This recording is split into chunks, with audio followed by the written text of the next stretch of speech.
Hey everyone! In this video, we're going to explore fish as a harvested group of organisms and think a little bit about what the consequences of overexploitation are. So before I get too deep into the fisheries specifically, I want to put that into the context of other human activities and how we've interacted with ecosystems and populations over time. It's really important as we start to think about how humans harvest other populations and essentially take individuals from those populations for our own use to remember that that context goes way back. That humans are a part of ecosystems, they have to use other ecosystems and they have to use other populations. Whether those populations are plants or animals or what trophic level we harvest at, that may vary, and we can decide which one of those that we want to use. But there's strong evidence that throughout the entire course of human history, all over the world, that humans have overharvested. In fact, there's a hypothesis referred to as the Pleistocene overkill hypothesis that suggests that many of the large mammals, the megafauna that roamed the earth 10,000 years ago or so, were wiped out by human hunters. And so it's believed that human hunting pressures caused the extinction of many types of megafauna, and that was spread out over a significant period of time before that and a slight period of after that. And here's some of the data that suggested that hypothesis. The little arrows in this box are indicative of when humans enter a particular ecosystem, and then the green space starts out at 100% in most of these, and that represents the proportion or the percent of large mammal species that survived in any one of these continents. And what you'll notice is that it doesn't take very long from the appearance of humans to a significant decrease of the large mammal species that are present, regardless of which continent we're looking at. Much less marked in Africa than, say, in Australia, but present in those top three continents and then the island of Madagascar. And it's not like that stopped. With the coming of the railroad to the American West, lots of bison were overharvested, were removed, and became a species that was in trouble. The way that we would think of lots of species that we want to conserve today. There are a number of other species that I think are valuable to think about. For example, freshwater mussels were harvested, were used, and when human populations were low, they certainly show up in the archaeological record, probably for food, definitely for tools. And then as human populations expanded, as the cultures to which North American populations were exposed, overharvest became a thing through the pearl button industry, and later those shells that were harvested from those mussels were then used to culture pearls. Not in the same habitats, they were taken, removed, and then shipped to other markets and other culturing facilities.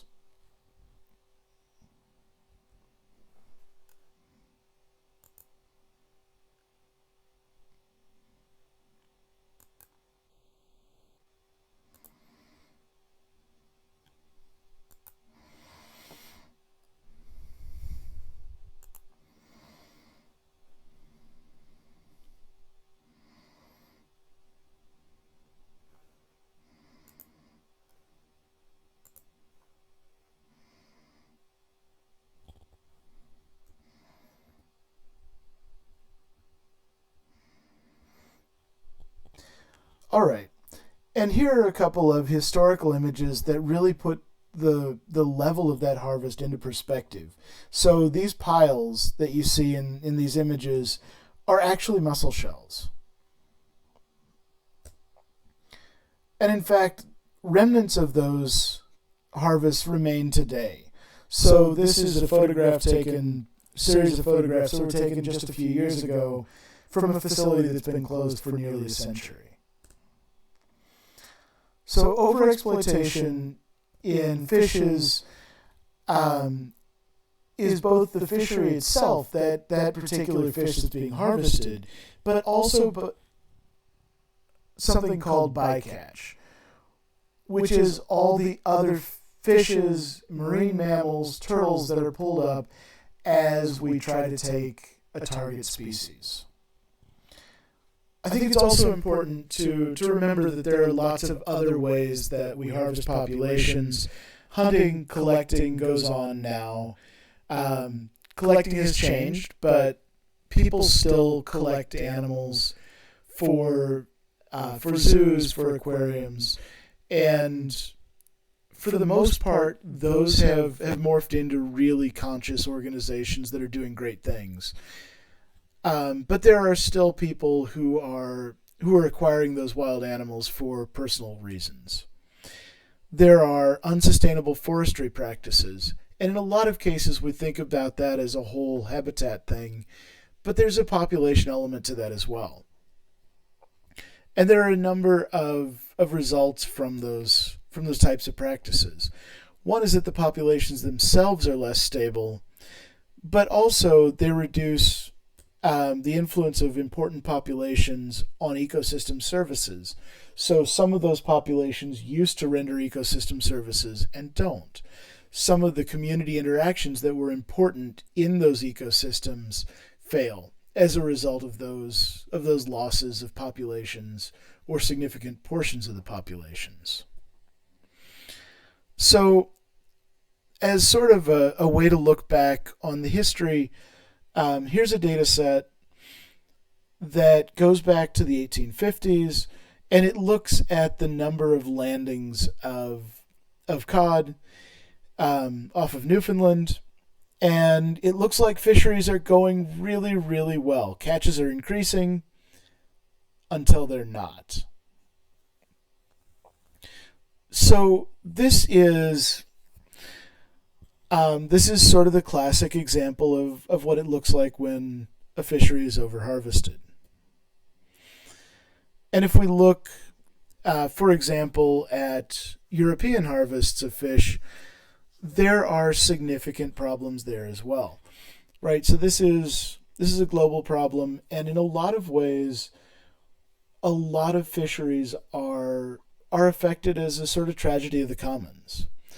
That is, that there are individual gains to be had by pulling out that resource, by taking it out, but there's a shared detriment that everyone experiences. And in this case, what we're looking at in the sort of greenish line, the light green line, is the level of exploitation of fisheries, European fisheries. And then there's the reproductive capacity in the dashed blue line, which has gone up in some cases and then it's gone back down, especially with more intense fishing. And at the same time, we're getting a better handle on what's going on out there. So you can see the number of assessed stocks growing from the 1950s to 2010. So I think that there's, as a result of decreased landings, as a result of observations of problems in these ecosystems, people have become aware that an issue exists and that we need to actively manage rather than just take from these populations. And I think that this graphic is both indicative of some hope. They're old data, but I think it's indicative of some hope in the sense that there are significant populations around Europe that are within safe limits. There are, unfortunately, also lots of fish stocks that are overfished, overexploited, And it's worrisome that there are lots of stocks that are not assessed at all. And I think that that's a really important thing to keep our eye on and to try and update as much as we can. So, fisheries are one of the most well-known examples of overexploitation. Lots of commercial fishing fleets exceed the ecological limit of what we can take from a population and still have it reproduce and replace itself. And I think it's really easy for us to point to things like greed, and they play a role. But all those unassessed stocks are also a problem. And one of the things that I think is really subtle is that fishing equipment has gotten a lot better. And whether that's nets or automated systems on boats or navigation or ways that we sense fishes, those systems have all improved, and they've improved the catch. And it makes it really hard, if all we're monitoring is the catch, to figure out what the impact of that fishery is having on the fish population. So, depending on how you estimate species, one source suggests that out of 2,100 or 21,000 fish species, only about 9,000 are used by humans.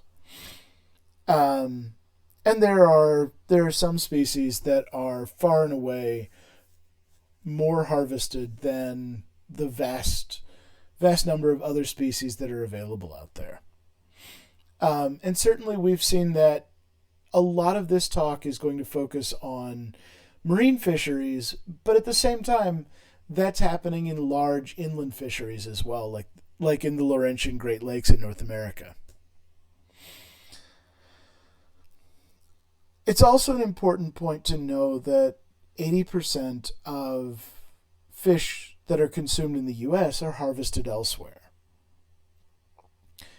And as fisheries have gone on and as we've gotten better equipment, as people have taken more, and as those fish populations have been reduced, one of the things that we see is that the preferred fishes, including a lot that are near shore, are depleted. And so fishes that are preferred in the markets for eating are being depleted. And the higher trophic levels are being depleted as well. So we're losing fishes out of the higher trophic levels. And that's causing some changes in the way that harvest is done. For example, in a statement from the World Wildlife Foundation, they say that probably no such thing exists as an economically viable deep water fishery that is also sustainable.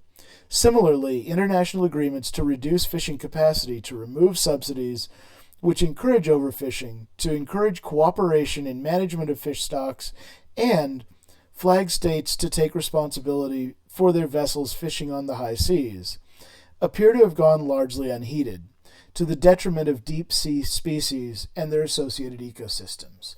So one of the things that's happening is we're changing the targets. We're moving off away from the coasts and out into deeper seas, and it's going to be very difficult to manage those species, and we've already seen problems in the nearshore species. One of the big issues, as I mentioned, is that the higher trophic levels and the preferred fish species are being fished down first. So this is an iconic graphic that's been recreated by a number of different people. This one happens to be available with an appropriate license. And on the left-hand side is the intact original ecosystem that depicts some of the higher trophic levels higher up in the drawing, as well as incorporating the lower trophic levels as well. And it shows some diversity throughout. Unfortunately, what we're seeing is on the right-hand side of this image, we're seeing significant changes to those ecosystems and to the communities that are surviving in those areas. So there's a move towards more offshore fishing and a move towards deeper water. And at the same time, because we're removing fishes from higher trophic levels, there's a move towards fishing at lower trophic levels as well.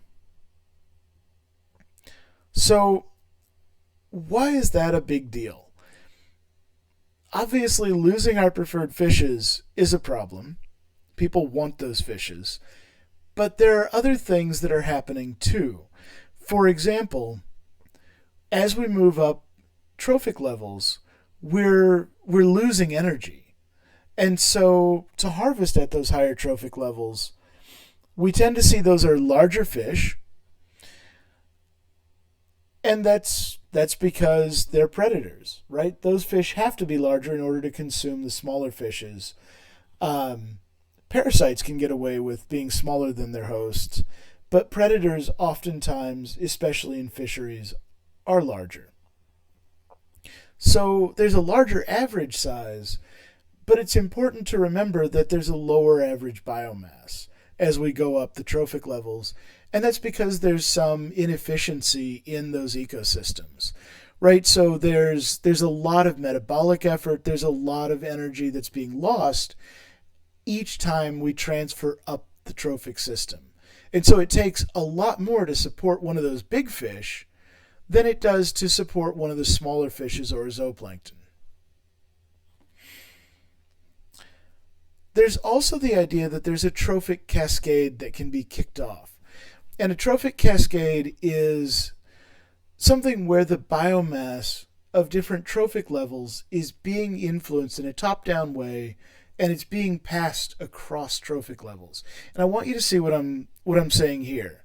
So if we're taking out from the very highest trophic levels, we're reducing those populations. So those populations shrink.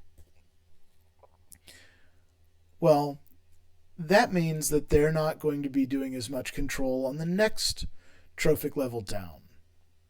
So there are more of them. That means that they exert a top-down pressure on the next trophic level, which might increase the next trophic level, which decreases the next trophic level. And that can have a number of ecosystem consequences that sort of ripple through that system.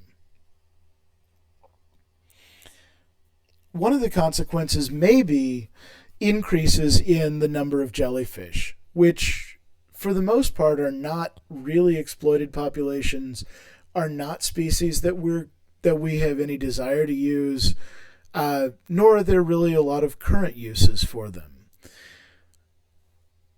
And so we're sort of literally eating ourselves out of house and home. And there are a number of estimates that suggest that as we reduce the number of links in that trophic system, and as we remove the top predators from those trophic systems, that we're going to increase the number of jellyfish, we're going to increase the proportion of jellyfish globally. At the same time, there is expected to be an increase in harmful algal blooms globally. And the jellyfish may have another consequence on those systems that may destabilize it further. And that is that they can eat the larvae and young fish of species that we would like to be harvesting, or species that are otherwise important in maintaining that system. And so it prevents the reestablishment of fishes that we care about. Over time, as we've changed our targets, we've also had to adopt different naming conventions and different ways of looking at those fishes. And as we've entered new groups of fishes and started using them, the marketing's had to change a little bit.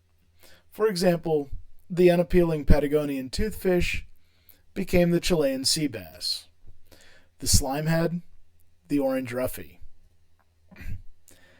And you can see that the orange roughy is, for many people, neither appetizing nor beautiful. It was also believed that they were being harvested relatively sustainably because we didn't understand their life history.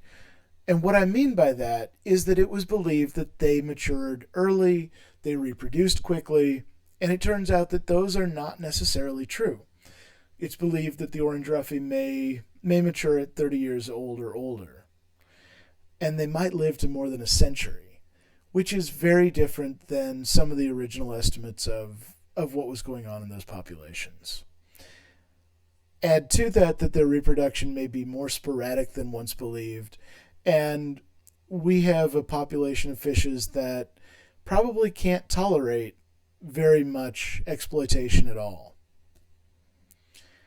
At the same time, as people move into these less known, less understood fishes, fillets are made that make them more palatable. That slime head doesn't look quite as tasty as the fillet made from it. And unfortunately, as we move forward in time, the production of those exploited populations is going down as well. One of the other issues, particularly in marine fisheries, is that a lot of the landings, a lot of the organisms that are caught are not things that we're targeting. They're bycatch. And there are varied definitions of bycatch.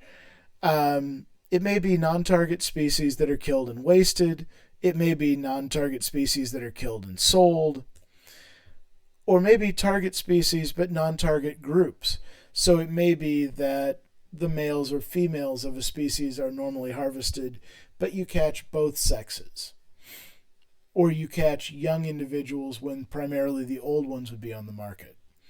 So there are a number of ways to look at that, and there are different solutions for each of those. I think one of the cool solutions is that market pressure can push some of these solutions, and as people are capturing fish species and realizing that we don't want organisms like sea turtles in those nets, people have designed things that help to separate out the catch. So on the one hand, there are target fish species swimming in the same pelagic areas as sea turtles,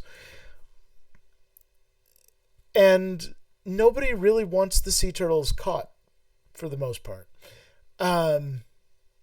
They're large, they're charismatic, and they're not getting eaten. So there were devices that were designed that can go into a net and can allow fishes to swim into the net, but prevent the turtles from being able to swim in and allow them to swim out. And I love these photos available by NOAA because NOAA's in public domain. And you can see these sea turtles swimming out of nets that are being used to capture fish. It's important that consumers are empowered to play a role in how we harvest these things. That's why we see, for example, tuna that's labeled as dolphin safe, right? And that's part of the same set of market forces that affected and made turtle excluder devices common. And there are ongoing programs like Seafood Watch that helps to take the vast amount of information out there, review it on a somewhat regular basis, and condense it for those of us who can't follow all of those markets and can't follow all the developments. And they boil it down to simple categories. Best choices that are typically sustainably harvested. Good alternatives that are okay but maybe not ideal. And then species that you should avoid. And I just want to dip into a couple of these and explain some of those. Salmon, for example, when they're harvested sustainably from the ocean, or from the freshwaters that they use later in their life cycle can be a great food. But salmon are carnivorous. One of the things that people have attempted to do is to pull salmon into a variety of facilities, aquaculture facilities, and they're fed fish meal. That has a number of negative consequences. We can compare that to catfish that can be fed soy meal. They're more likely to be farmed sustainably. And so what's the difference? Some of the differences are the nutrient content, as well as, if you remember that idea of different trophic levels being differentially sustainable, lower trophic levels taking less energy to sustain than higher ones, then you can see why the catfish in this example that are fed soy are more sustainable than salmon that are fed fish meal that's already passed a couple of trophic levels up, whereas soy is the primary producer itself. Tilapia are also often farmed sustainably. A lot of tilapia are farmed outside of their range, so there's the potential for them to invade those systems that they're being farmed in. But they're very palatable fish, and they're relatively easy to raise and to raise sustainably. Shellfish are often managed and raised sustainably, and there are some really interesting ways that people can do that and can raise them intensively, and they can filter things out of those systems without causing a lot of problems. One of the concerns is that brood stocks can be moved geographically, and that can be a problem because we're disrupting the genetics. And the same thing is true with salmon, right? That we may move genetically distinct populations together, and that could disrupt some of the population level processes that are going on. And we might be moving genes that are not suited for a particular habitat. In general, small schooling fishes that feed lower on the food chain are far more sustainable. They tend to have a shorter lifespan. Some of the mortality from those that we're imposing can be compensatory instead of additive, and it takes far less to sustain those individuals, right? Because we don't have to pass that energy up multiple levels, multiple trophic levels.